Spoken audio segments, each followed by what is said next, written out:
Siapa yang tak kenal dengan tokoh muda yang telah malang melintang mengurus perusahaan negara? Saya tidak pernah membedakan antara belajar dengan seorang yang punya prestasi atau pangkat tinggi, tapi juga terhadap orang biasa juga. Kepercayaan dan amanah yang diberikan kepadanya merupakan bagian dari rasa syukur demi cita-citanya menghantarkan bangsa ini ke arah yang lebih sejahtera. Kalau mendapatkan tugas, jangan tanya dapat apa. Karena itu, saya itu manusia. Pimpinan itu manusia.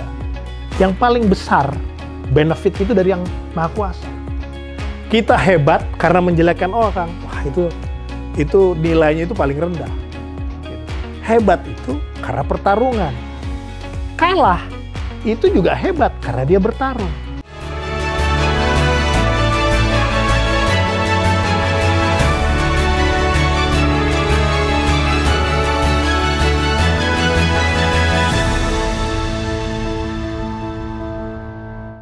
Assalamualaikum warahmatullahi wabarakatuh. Hari ini saya mendatangi seorang tokoh muda inspirasi bangsa yang mungkin selama ini secara literatur atau teks sudah muncul di mana-mana. Khususnya anak muda pasti penasaran bagaimana kisah klasik dari seorang tokoh ini. Inilah dia CEO Krakatau Steel, Silmi Karim.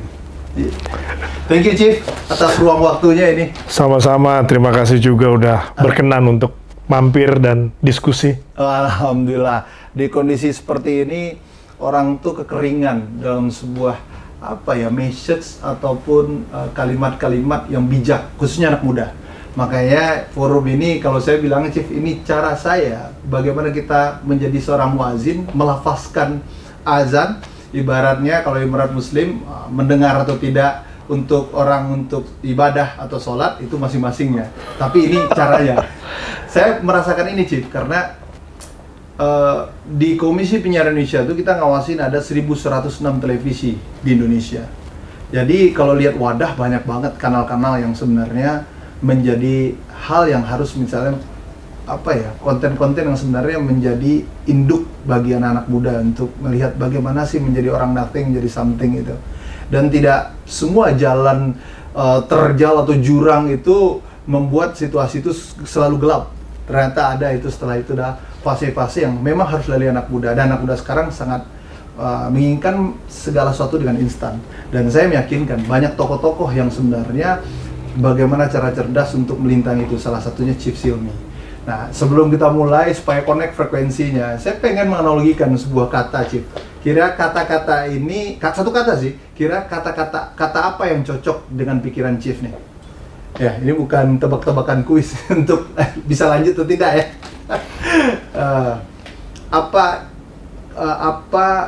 Makna kata menurut Chief arti di sebuah pertahanan? Pertahanan adalah daya atau kemampuan seseorang atau suatu institusi atau suatu negara dalam menghadapi ancaman. Oke. Kalau ini Chief pasti bisa jawab semua ini. Apa yang jadi inspirasi beliau nih? Kalau BUMN? BUMN adalah kepanjangan tangan daripada pemerintah dalam bekerja, menghasilkan suatu manfaat ekonomi sesuai dengan amanat Undang-Undang Dasar, di mana hajat hidup orang banyak dikuasai oleh negara. Nah, BUMN itu dengan fungsi-fungsi yang juga merupakan hal yang mulia bagi kemajuan ekonomi nasional. Inilah Menteri BUMN kita. Oke, udah connect berarti ya. Udah nggak perlu diinikan lagi. Chief, ini sebenarnya rileks, santai. Karena anak muda ini kan ingin melihat sosok itu natural, apa adanya. Dan saya tahu lah, Chief adalah bagi saya bukan hanya seorang sahabat, tapi adalah mentor dalam bagaimana kita berdiskusi, melihat tata kelola kenegaraan hari ini. Tetapi saya melihat banyak anak muda hari ini melihat sosok orang itu memang sudah menjadi seorang, oh iyalah karena dia begini, karena dia begitu, karena orang kaya, karena dia pinter harus begini. Jadi tidak pernah lagi menjadi langkah ikhtiar ataupun berusaha semaksimal mungkin untuk menjadi seorang yang bisa bermanfaat bagi Republik ini.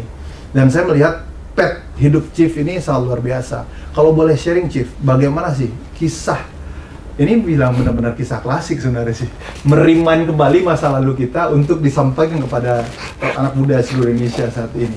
Bagaimana Chief ketika orang tua value hidup, terus mungkin bisa share teman-teman, ini ngalir aja Chief ya? Ngalir, ngobrol ya. Ngobrol aja kita. Ini ngobrol sama orang pinter nih memang kita malah bisa jadi tambah pinter nih, gitu ya. Dari pertanyaannya gitu ya, bilangnya mengalir, tapi sebenarnya kita dipancing untuk menyampaikan hal-hal sharing yang mudah-mudahan bisa bermanfaat bagi yang menyaksikan. Itu yang penting tuh. Begini, ya, saya banyak hal-hal yang selalu saya pelajari bukan hanya dari kecil, tapi sampai saat ini. Jadi kalau misalnya kita bicara dari kecil, ya, yang sederhana, ya, bangun pagi. Ya, saya selalu diingatkan kalau kita bangunnya kesiangan, itu udah ketinggalan dari orang lain. Nah itu sampai sekarang, saya punya perasaan, kalau bangunnya itu tidak pagi, saya berasa udah ketinggalan sama orang lain. Gitu. Hal-hal sederhana. Terus kemudian juga, kalau kaitan dengan menahan diri, ibu saya itu rajin puasa. Ya. Jadi puasa Senin Kamis gitu ya. Kemudian alhamdulillah itu menjadi kebiasaan, bahkan dari saya tahun 95 itu saya umur 21 ya, sampai 2003 itu tidak pernah putus. Nah, itu melatih saya dalam menghadapi satu masalah yang besar, yang berat, atau juga ketika kita mendapatkan kesenangan. Kadang-kadang orang kalau misalnya mendapatkan kesenangan itu meresponnya itu juga dengan berlebihan. Ya. Kalau kesulitan juga meresponnya juga berlebihan.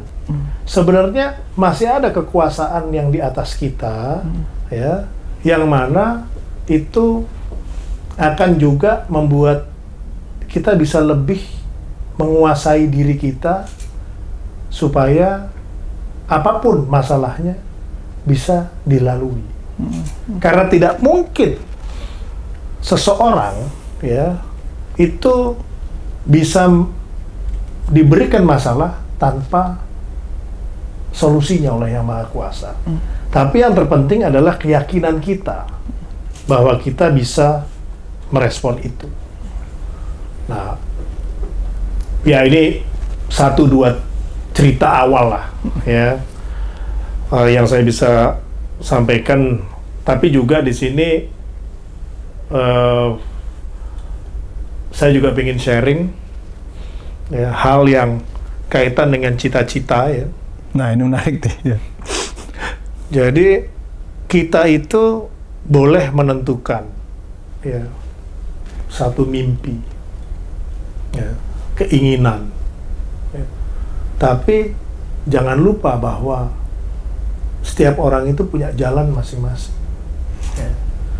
Saya ingin jadi tentara,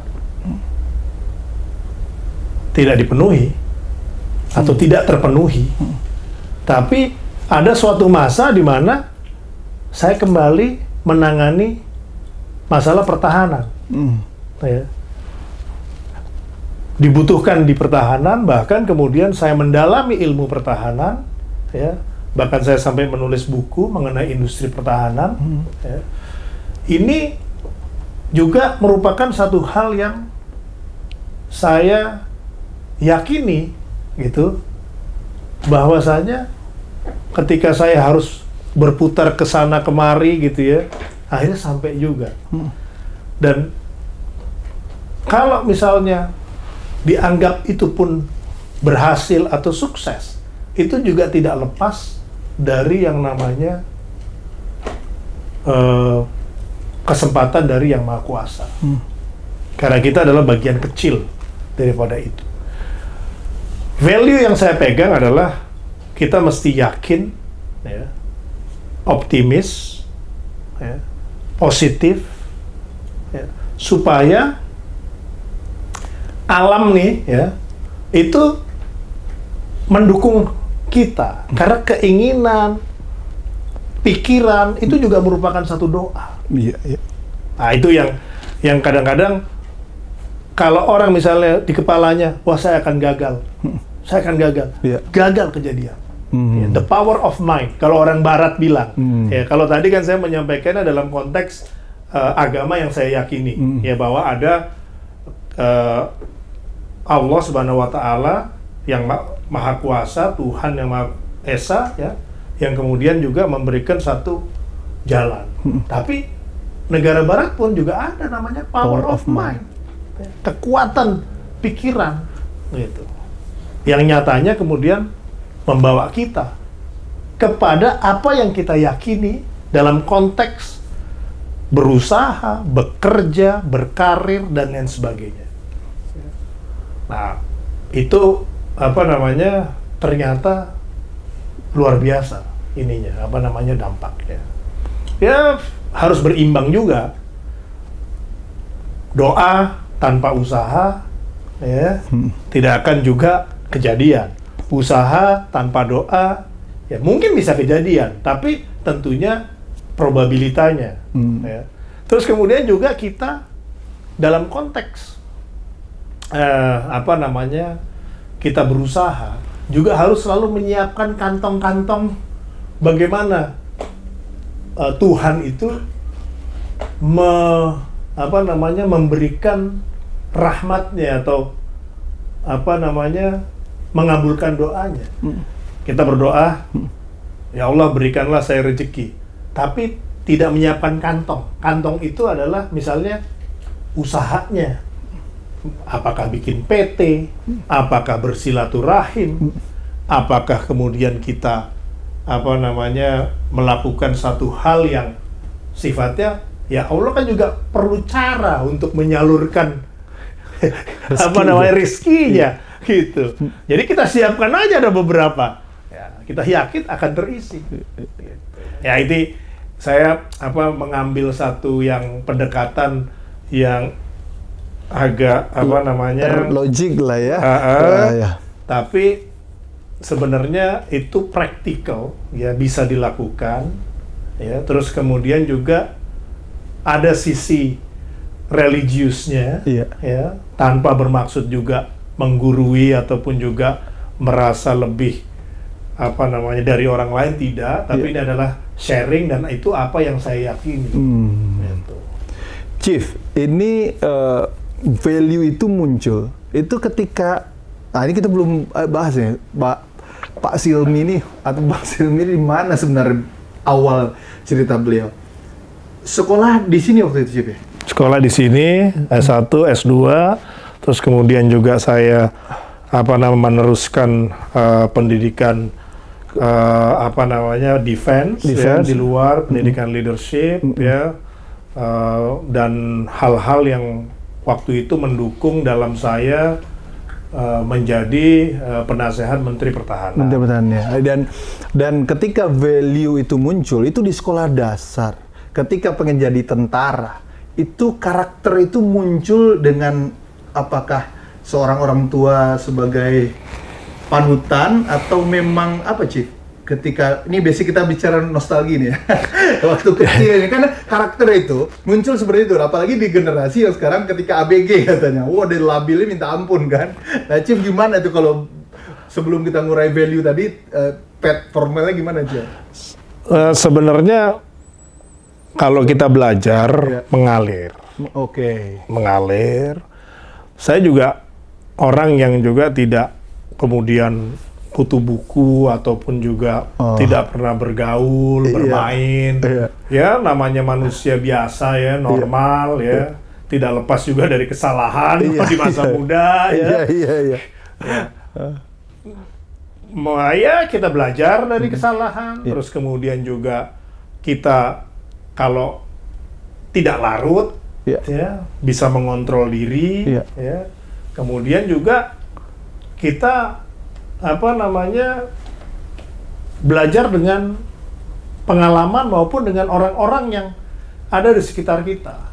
Saya tidak pernah membedakan antara belajar dengan seorang yang punya prestasi atau pangkat tinggi, tapi juga terhadap orang biasa juga, termasuk misalnya apakah itu driver saya, apakah tim saya dan lain sebagainya, nggak tua, nggak muda, ya. Selalu itu menjadi, oh bener juga, gitu. Atau men-trigger pikiran-pikiran kita. Gitu. Karena orang terjebak dengan atribut-atribut itu ya. Padahal itu yang menjadi atribut waktu zaman masa lalu, apalagi zaman Rasulullah, nggak ada yang namanya CEO Krakatau Steel, nggak ada dulu. Siapa menteri nggak ada dulu, kan begitu. Atribut S3, S2 itu baru sekarang. Tetapi value itu yang paling mahal. Dan ketika di sekolah itu nggak ada yang bahwa pengen jadi ini, Chief, tentara aja gitu. Ya, saya waktu itu kenapa saya suka tentara itu karena itu kita ada satu penugasan, ada prestasi, naik pangkat, saya suka itu. Dengan sesuatu yang berjenjang, rapi, tertata. Sebenarnya triggernya itu, terus kemudian kalau pakai baju kan gagah. Iya. Nah, dari orang tua ada tentara nggak atau? Nggak ada. Orang tua memang pejuang. Kakek gitu ya. Tapi orang tua sendiri, Chief? Orang tua saya di dokter, ya. Jadi ini di Berseloro. Kalau saya dibilang dokter BUMN sakit, apalagi ada dokter-dokternya. Ini habisnya kita bahas itu, tuh menarik gitu. Nggak bisa dokter manusia, tapi palingnya dokter perusahaan. Korporat ya. Nah, sudah nggak, itu mengalir aja. Dan nggak ada itu orang tua pengen lanjut, udah dokter aja, ada. Cuman saya bukan saya tidak ke arah sana memang. Jiwa saya itu tidak ke sana. Pejuang soalnya, pejuang saat ini. Nah, ini value Pat yang normal sekolah, kemudian pengen tentara, akhirnya masuk ke industri pertahanan. Bicara tentang dokter ini juga value yang sangat luar biasa orang Bang Silmi ini. Karena beliau sendiri juga betul menjadi dokternya BUMN hari ini. Kalau dicari track record perusahaan yang dipegang, perusahaan yang sakit semua, dan kemudian jadi sehat bugar, dan menjadi orang yang mungkin langsung ibarat energi muda. Apa, Chief? Apakah karena mental value tadi yang bangun pagi, kemudian lingkungan dokter dari orang tua, kemudian pengen mengabdi dalam proses yang tertib, akhirnya skema itu wujud sampai hari ini. Apa sih, Chief, rahasianya? Iya. Ini sebenarnya menarik nih. Jadi ada sebuah game yang saya sukai dari zaman SMP, terus kemudian SMA, lanjut sampai ya kadang-kadang saya masih suka main, walaupun mungkin terakhir main tuh 2 tahun lalu ya. Oke. Kalau pernah tahu namanya SimCity. Ya, itu membangun kota. Ya. Kemudian yang kedua adalah Civilization. Itu membangun satu peradaban, ya, sampai kekuatan pertahanan, semua diplomatik, ya, penguasaan wilayah, mengkonquer suatu negara, gitu ya. Kita bisa pilih tokohnya apa, ya. Pernah yang edisi terakhir sampai tokoh Indonesia pun ada, tapi zaman dulu. Ya, kalau nggak salah Gajah Mada atau Hayam Wuruk, saya lupa. Ya, tapi misalnya dari Jerman, Amerika tuh ada, terus kemudian nanti kita punya ada research dan lain sebagainya. Jadi itu juga melatih kita. Terus kemudian kalau zaman dulu itu ada namanya business simulator. Jadi saya mengerti istilah bisnis itu malah dari game. Saya mengerti bagaimana hal kaitan dengan yang sifatnya bukan birokrat tapi negara, pemerintahan, itu dari game. Terus kemudian saya dalami dengan membaca. Gitu. Jadi kalau dulu misalnya saya senang baca Tempo itu, boleh percaya boleh nggak, dari SD. Itu kan politik. Politik banget. Iya. Tapi saya senang majalah Tempo. Itu majalah yang saya selalu tunggu tuh setiap Selasa. Gitu. Sampai ke hari. Iya. Terus kemudian, walaupun saya senang komik juga. Iya. Komik itu kayak Donald Bebek, Iya. ya Tintin apa segala macam. Bahkan waktu itu ada sebuah artikel gitu ya, yang ditanya mengenai hobi saya sampaikan aja hobi saya baca komik sama main game. Gitu. Nah, dari situ kita udah ngerti, dan itu merupakan suatu ketertarikan. Nah, saya beruntung aja. Saya banyak mendapatkan kesempatan ya. Pernah di Kementerian Pertahanan, pernah di Badan Intelijen Negara, pernah di BKPM. BKPM itu Badan Koordinasi Penanaman Modal, ya sekarang Kementerian Investasi, ya kemudian di BUMN, ya kemudian multinational companies, ya, terus kemudian juga perusahaan lokal, ya terus aktif di berbagai organisasi, baik itu organisasi kepemudaan, organisasi profesi, ya, dan ini semua memperkaya. Ya. Tapi kan saya nggak tahu apakah tren itu masih sampai sekarang. Anak-anak muda yang lebih lebih familiar dengan satu gadget. Kalau zaman saya kan belum ada gadget. Iya. Kita masih main permainan-permainan yang di depan rumah sama anak-anak teman-teman sekampung, gitu ya, lari-larian, ya, layang-layang, terus ada apa yang pakai batu dilempar, pakai alat bantu lainnya, ya.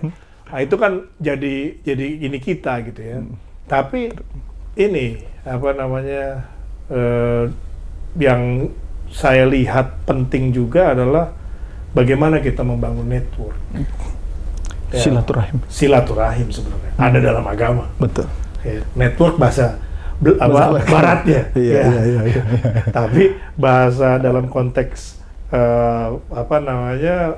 religius itu silaturahim. Dan itu ternyata sangat penting dalam mengemban misi sulit ya di perusahaan ya, atau hal yang kaitan dalam hidup atau apapun, itu ternyata silaturahim itu penting.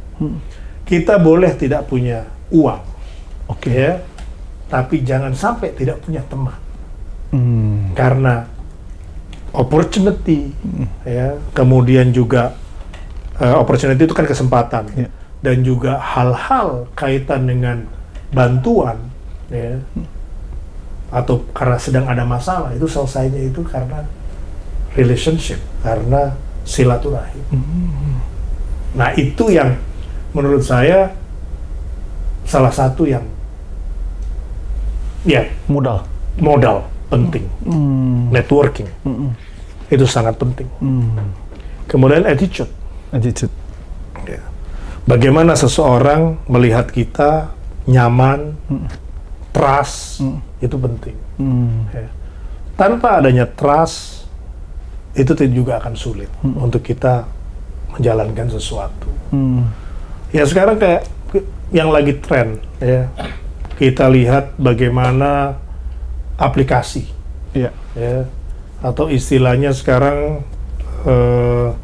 Bukalapak itu platform. Ya, itu kan semua juga karena trust. Ya. Ide besar, ide bagus, Gojek misalnya. Ya.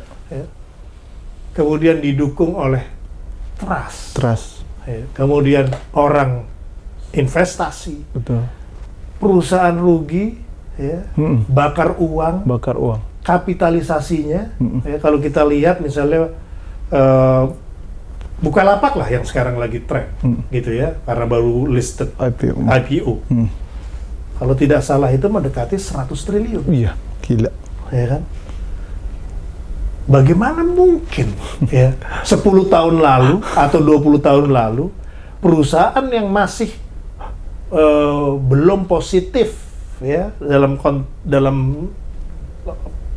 rugi laba, laporan keuangan, ya, itu mendapatkan trust begitu besar, ya, bahwa suatu saat nanti akan untung, ya, itu kan luar biasa. Betul. Nah, jadi tidak ada produk, ini juga apa namanya ada satu filosofi, ya, filosofi dalam bahasa Jawa, saya lupa Jawanya, tapi kaya tanpa apa namanya tanpa materi gitu. Ya. Nah, ini kan apakah Gojek punya sepeda motor? Asetnya. Ya kan? Punya aset. Iya. Ya. Apakah Bukalapak punya toko? Iya. Punya lapak? Ya. Kan tidak. Ya. Ini semua virtual. Gila. Ya. Tetapi bisa dilakukan transaksi.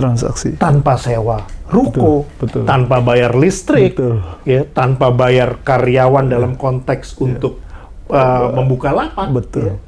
Tapi mendapatkan trust puluhan triliun. Ya. Itu kan satu hal yang fantastis. Betul. Dan ini sebenarnya kesempatan. Ya. Kalau saya mungkin sekarang usia saya 20-an, anak muda sekarang, ya. Saya bikin juga aplikasi-aplikasi, gitu kan? Dengan ngumpulin networking yang dengan adanya dengan networking yang dimiliki dan lain sebagainya, gitu. Dan itu kan juga para founder itu punya cuma satu juga, keyakinan, mimpi dia besar, tapi dia yakin. Betul. The power of mind. Ini bakal jadi. Betul. Terus kalau saya dengar cerita salah satu foundernya, saya lupa apa gitu. Saya pernah diceritakan 2-3 minggu lalu mengenai foundernya Shopee. Oke. Ya. Asli dari mainland China. Ya. Kemudian karena pinter diambil Singapura. Ya, kemudian buat satu aplikasi yang mana kemudian saat ini sudah mancanegara aplikasi Shopee tersebut. Ya. Tapi juga dari orang tidak punya, ya, berhasil. Kemudian juga ada yang saya lupa aplikasinya apa yang kemudian menawarkan, ya, karena dia tidak bisa berbahasa Inggris, ya, kemudian tidak mendapatkan support, tapi akhirnya meledak juga, gitu. Apa itu namanya? Tokopedia atau saya lupa ininya, takut ketukar ya. Iya. Tapi ini kan satu fenomena yang harus kita akui, ini fantastis. Iya. Gitu. Karakter ini, Chief, yang saya lihat di anak muda sekarang, power of mind itu nggak muncul, kadang negatif, muncul pesimis. Dan saya lihat karakter Chief ini kan, kalau orang disuruh megang nih, perusahaan nih, rugi, jangan gue lah jadi CEO-nya. Cari perusahaan yang bagus lah, kalau bisa dikasih, jangan perusahaan sakit gitu. Nah, mental ini hadir dengan seorang Xiaomi Karim. Dan ini wujud. Apakah itu salah satunya, Chief? Ini versi generasi muda yang survive hari ini kan kita lihat kan, Tokopedia, William yang dari Warnet, jagaan Warnet, dia percaya bahwa akhirnya wujud. Kemudian Bukalapak, si Yamazaki lulus dengan kondisi yang mungkin orang mencemoohkan dia dulunya. Sekarang menjadi tiba-tiba IPO, dia keluar sahamnya dia dapat 4 triliun. Orang kerja dari pagi sampai malam nggak ada gaji CEO BUMN gitu. Kayak itu kasarnya berapa tahun. Nah, ini karakter seorang Xiaomi ini mungkin teman-teman muda juga harus tahu. Jadi nggak ada yang instan. Karakter itu muncul dengan keyakinan. Saya lihat itu, Chief, yang cerita. Sangat penting itu. Percaya diri tapi jangan kepedean. Percaya diri jangan kepedean. Ya. Terus kemudian juga hal ini penting, ya, karena kalau kita sendiri tidak yakin, bagaimana orang lain bisa yakin? Nah, gimana cara, Chief, membuat keyakinan itu? Kalau kita melihat ini, Bos, jadi ini ya, CEO ini ya, jangan itulah. Chief, kalau Chief itu nantang kalau saya lihat, bukan kepercaya diri ya. Tapi ini perlu anak muda tahu bahwa bagaimana kita memutuskan itu karena yakin itu. Nah, bisa. Apa yang membuat? Kan gini, ya. Kita kadang-kadang kan bukan hanya masalah benefit, ya. Tetapi bagaimana kita bisa memberikan nilai tambah. Bagaimana kita bisa membuat satu prestasi dan juga ada rasa bangga bahwa ini bisa berhasil. Itu tidak bisa dibeli pakai uang. Bagaimana orang kemudian mengakui bahwa dia memang bisa, ya. Itu kan juga penting. Ya. Kemudian dengan track record yang dibangun itu, otomatis juga ketika ada satu permasalahan atau cita-cita yang lebih besar, itu akan juga diamanatkan kepada kita. Ya, Nah itu hal-hal semacam itu kan menurut saya akan berjalan dengan sendirinya, makanya track record penting. Ini kadang-kadang orang tidak menjaga track record itu dengan baik, ya. Karena orang pasti akan melihat itu, apa yang dilakukan, ya. Kemudian juga itu akan menjadi satu referensi. Apalagi sekarang ada jejak digital. Wah itu bahaya. Iya. Sehingga kita memang secara mau tidak mau menyesuaikan dengan suatu keadaan agar kita bisa menata diri kita menjadi lebih tepat, ya, kepada apa yang memang kita inginkan. Nggak bisa misalnya kita menginginkan A, tapi apa yang kita lakukan itu B, itu nggak akan ketemu. Apalagi di masa sekarang dengan adanya jejak digital. Ya. Terus kemudian kalau tadi pertanyaan mengenai percaya diri itu harus dibangun dengan satu proses. Nggak bisa kita percaya diri itu tanpa juga melewati suatu keadaan-keadaan yang dilewati. Karena itu percaya diri itu kan natural. Iya. Ya. Beda sama kepedean ya. Kepedean itu beda. Kepedean tidak ada dasar. Iya. Tapi kalau percaya diri itu karena pernah melalui. Dan saya mendapatkan banyak manfaat itu ketika saya banyak mengenal orang-orang senior, orang-orang hebat, ya, yang mana kemudian dari situ saya belajar, ya, apakah itu dari cara memimpin rapat, apakah dari cara mengambil keputusan, ataukah cara dalam berbicara, ya, kemudian menghargai orang, ya, itu akhirnya kemudian itu menjadi melekat, ya, melekat dan kemudian itu menjadi pembawaan kita. Nah itu apa namanya, percaya diri itu akhirnya muncul.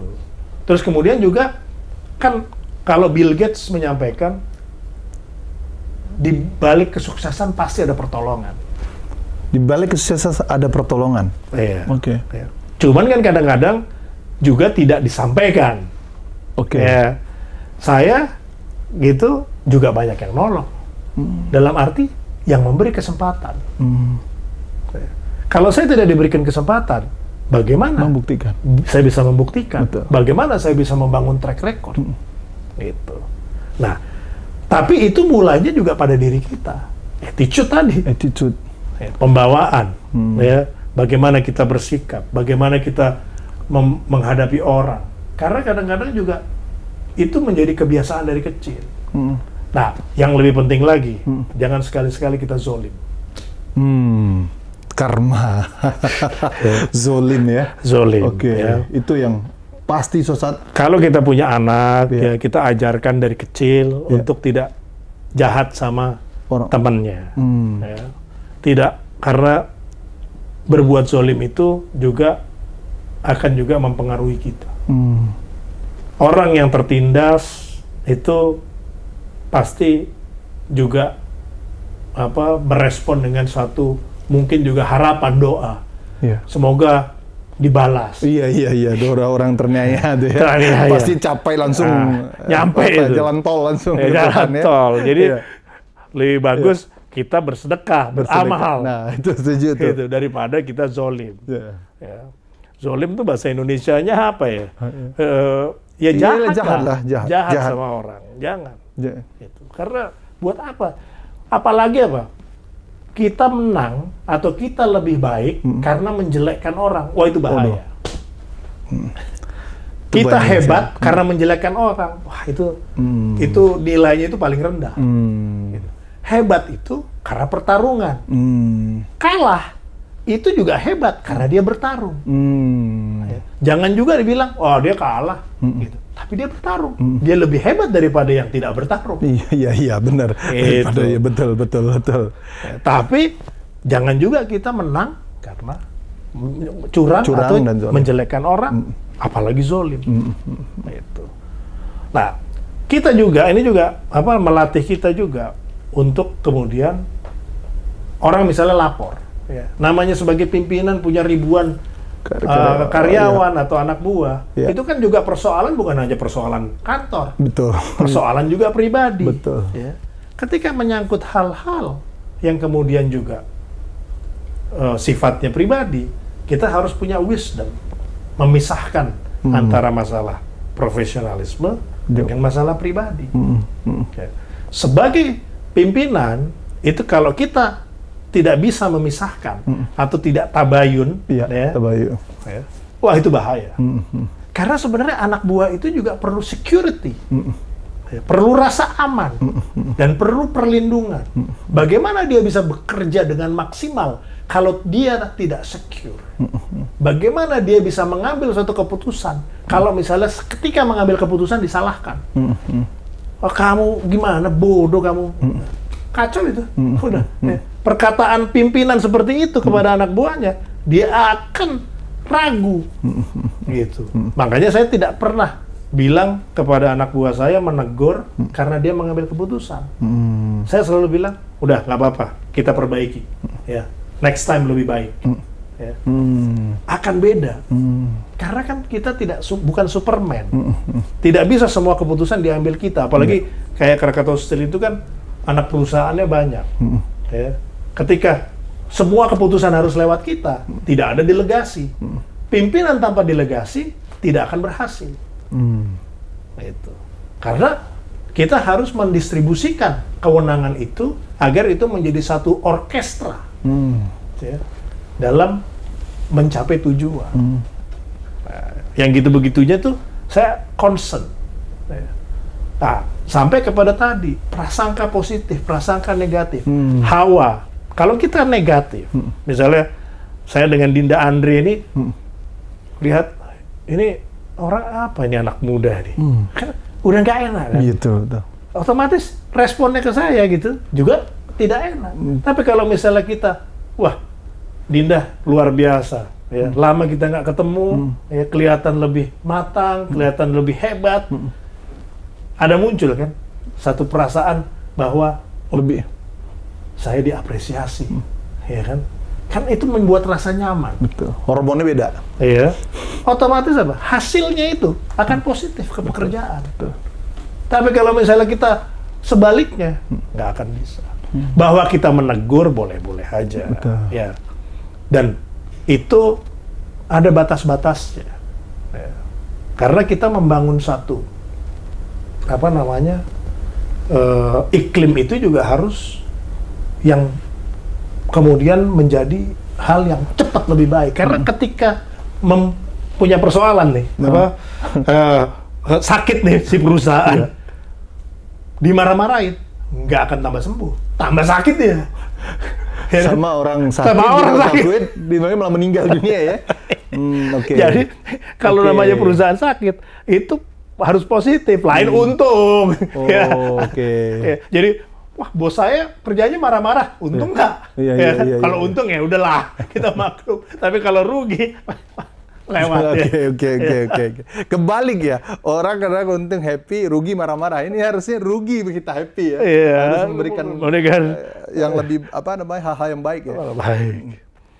Cip, ini kalau gitu kan saya nangkepnya, Cip perjalanan hidupnya luar biasa. Kalau saya melihat tokoh Bang Silmi ini emang anak muda juga harus paham. Beliau jadi komisaris PAL ya.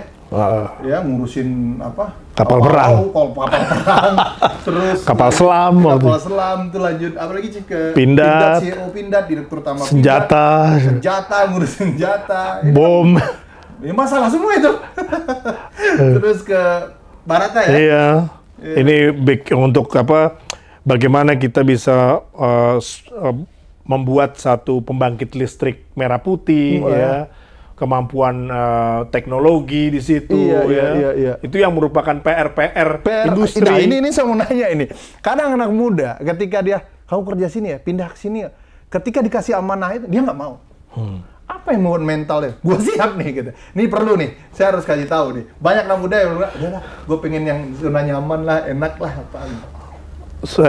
Memang ada karakter yang sedang tantangan, ya, gitu ya. Terus itu pertama. Kemudian yang kedua adalah kadang-kadang kita kan juga berpikir kalau udah ada di bottom, kemungkinan sisanya apa? Naik kan? Ya. Ada di dasar laut, ya. Satu kemungkinannya apa? Naik. Nggak mungkin ke bawah lagi. Nggak mungkin ke bawah lagi. Okay. Ya. Nah, terus kemudian Yang berikutnya, yang ketiga, kalau saya berhasil, kepuasan. Oh, oke. Ya. Orang misalnya lari maraton atau main permainan game itu kan yang susah-susah gitu kan. Itu supaya dia berhasil daki gunung, happy. Ya kita beresin perusahaan aja. Ya kan? Itu kan juga ada adrenalinnya juga gitu. Terus kemudian juga ya ini ibadah. Ya. Kalau berhasil kan menyelamatkan. Ya, menyelamatkan kan di situ ada yang bekerja. Bahwa dalam prosesnya perlu melakukan rasionalisasi atau hal-hal efisiensi, itu satu hal, itu adalah proses. Tapi ujungnya dilihat berapa yang diselamatkan. Ya. Terus kemudian berkembang, maju. Itu kan juga memberi makan banyak orang, ibadah juga. Ya. Jadi sebenarnya energi kita itu kembali lagi kepada diri kita. Dari mana dorongannya? Kalau saya dari tadi itu, dari saya ingin kepuasan kalau ini berhasil, ibadah, ya. Kemudian juga menambah track record, ya. Kemudian saya suka tantangan, ya. Itu menjadi satu. Nah, ada orang-orang yang misalnya insentifnya adalah misalnya kalau sukses dia mendapatkan bonus. Ya, kan ada juga. Saya nggak ke situ. Ya, penting, bukan hal yang tidak penting, itu tetap penting, tapi orientasi saya lebih ke sana. Bahwa itu dapat, itu otomatis. Kalau kita berhasil kan tentunya kita mendapatkan reward. Tapi kan ada orang yang dapat apa saya? Saya nggak pernah gitu. Nah, itu anak muda itu banyak banget tuh. Kesana, dapat apa saya? Ya kan? Baru karena ini dulu. Jadi saya menasehati tim saya begini. Kalau mendapatkan tugas, ya, jangan tanya dapat apa. Karena itu saya itu manusia. Pimpinan tuh manusia. Yang paling besar benefit itu dari yang Maha Kuasa. Itu tidak terkira.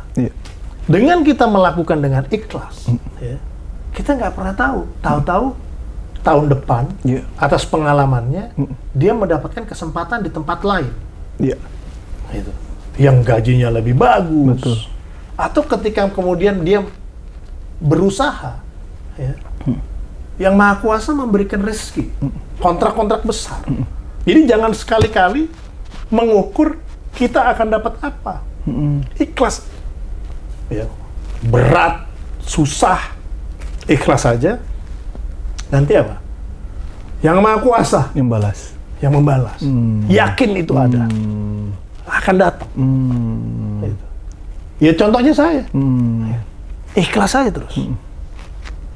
Dikasih rezeki, dikasih kesempatan, dikasih kemuliaan.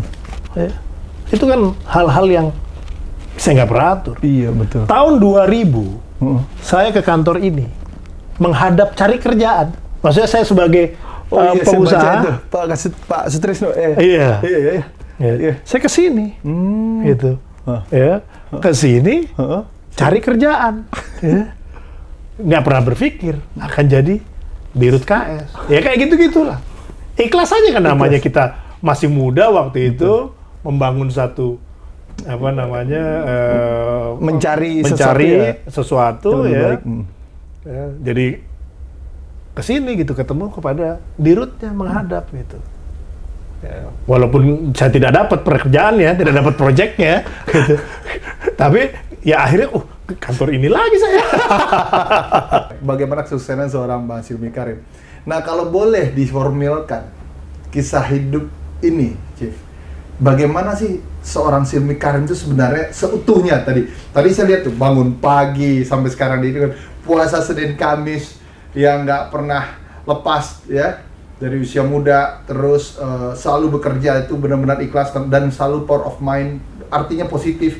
Karena saya banyak banget ya adik-adik mungkin staff kadang-kadang udah pesimis dulu, saya suruh nih ketemu komentar ini udah salah duluan, aduh gimana ya begini udah negatif duluan, udah banyak banget itu, hampir rata-rata itu. Nah, boleh bagi nggak Jeff? Iya, kalau misalnya dibikin ringan ini apa aja ini yang menjadi seorang Bang Silmi hari ini?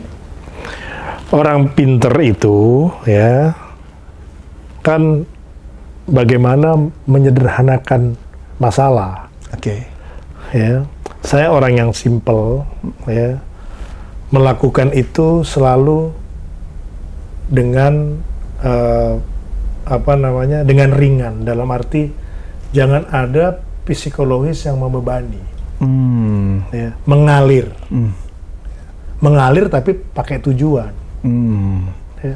Menjalankannya dengan ikhlas, ya.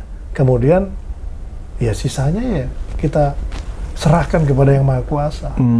Jangan kemudian baru menghadapi teguran, menghadapi kesulitan, langsung kita dibawa pulang, pusing kita kan. Gak usah, udah tenang aja. Gitu. Semua dibawa dengan bukan santai dalam arti santai, tetapi dengan rileks, ya, tidak perlu tegang, ya, karena semua itu sudah ada jalannya, sudah ada yang ngatur.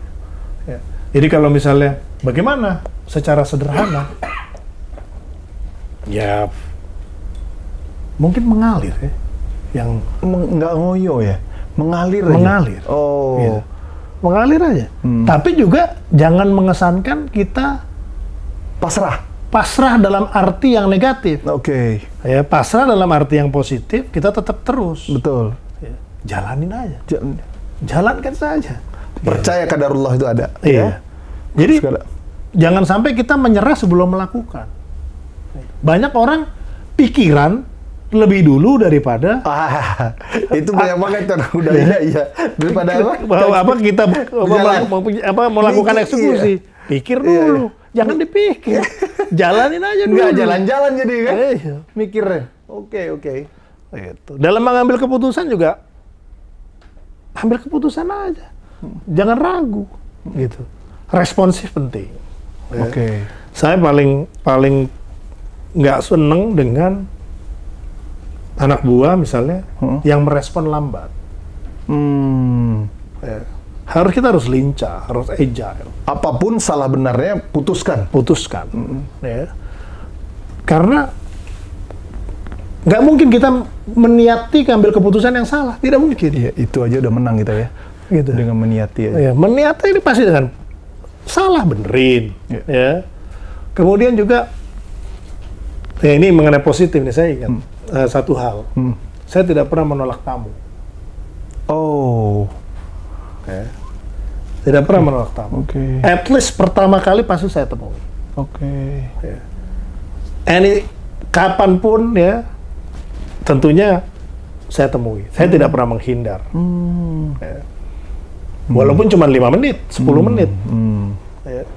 Karena kita nggak pernah tahu apakah dia bawa opportunity, apakah bawa pengetahuan, ataukah juga sedang mengalami kesulitan. Karena kita membantu orang yang sulit pun, itu juga artinya kita berguna kan, buat orang lain. Betul.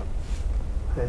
Jangan kita kemudian, dia datang cuman bikin masalah nih, paling juga pinjem duit. Betul. Ya. Ya. Masih bagus ya, Allah Tuhan memberikan rezeki untuk kita pinjemin uang daripada kita menjadi yang pinjam uang. Kita harus mikirnya positif aja. Iya.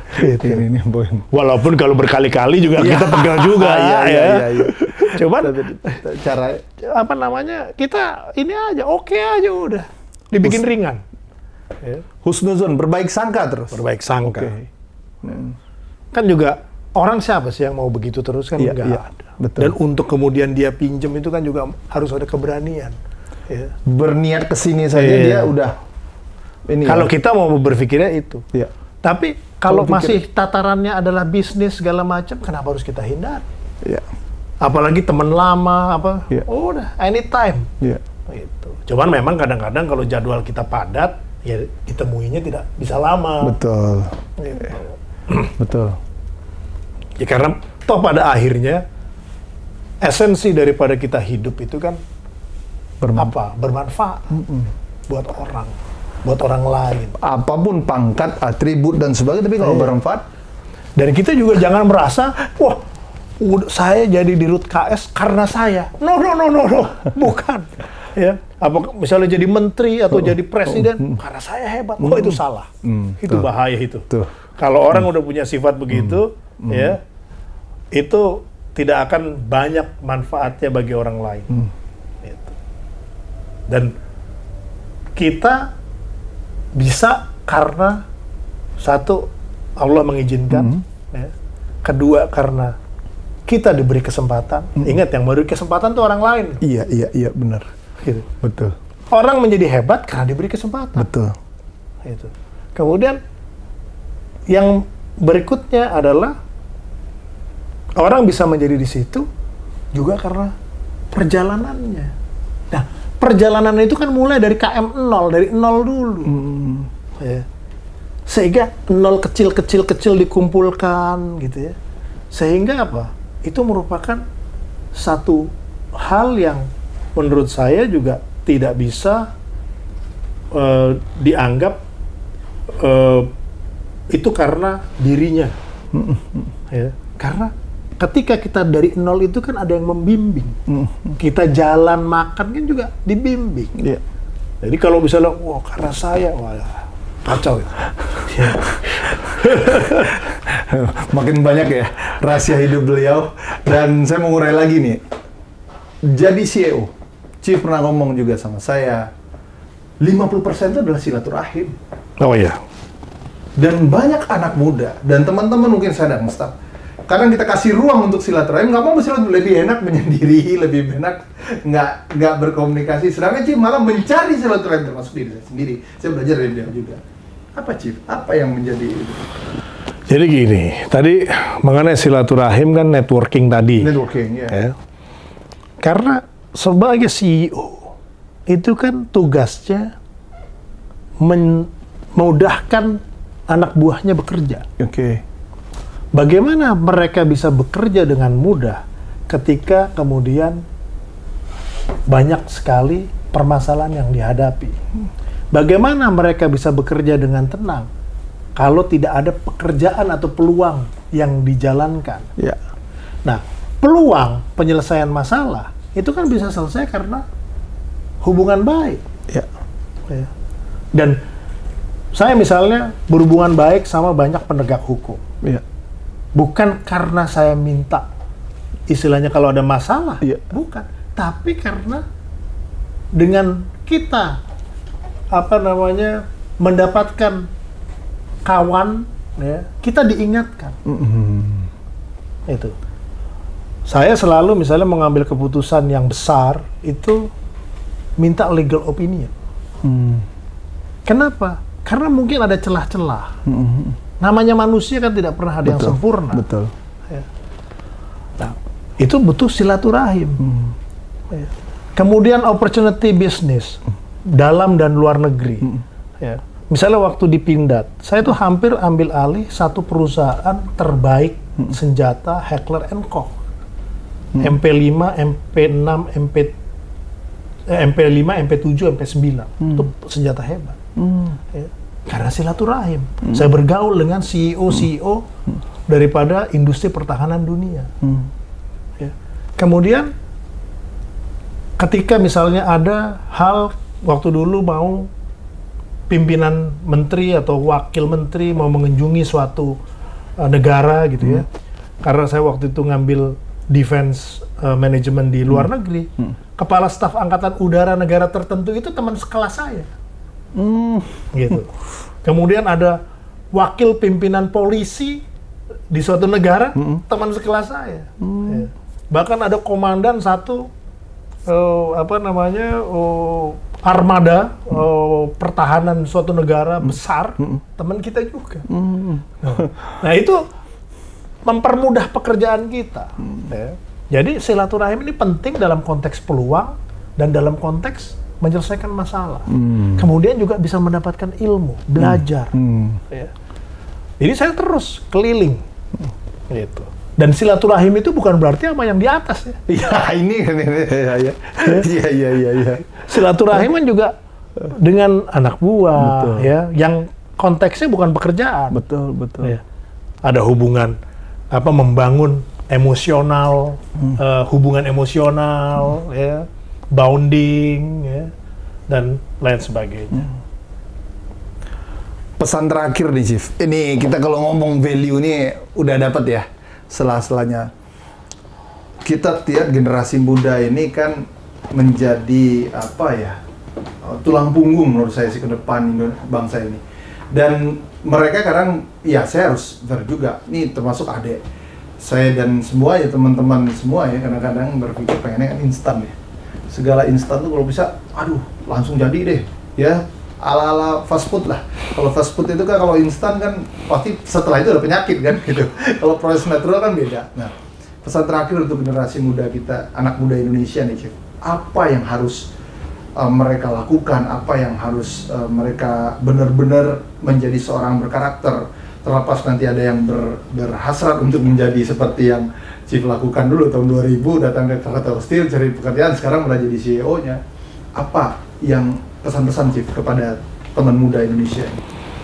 Ya, saya selalu mengikatkan untuk bukan hanya udah sering saya sampaikan ya, bahwa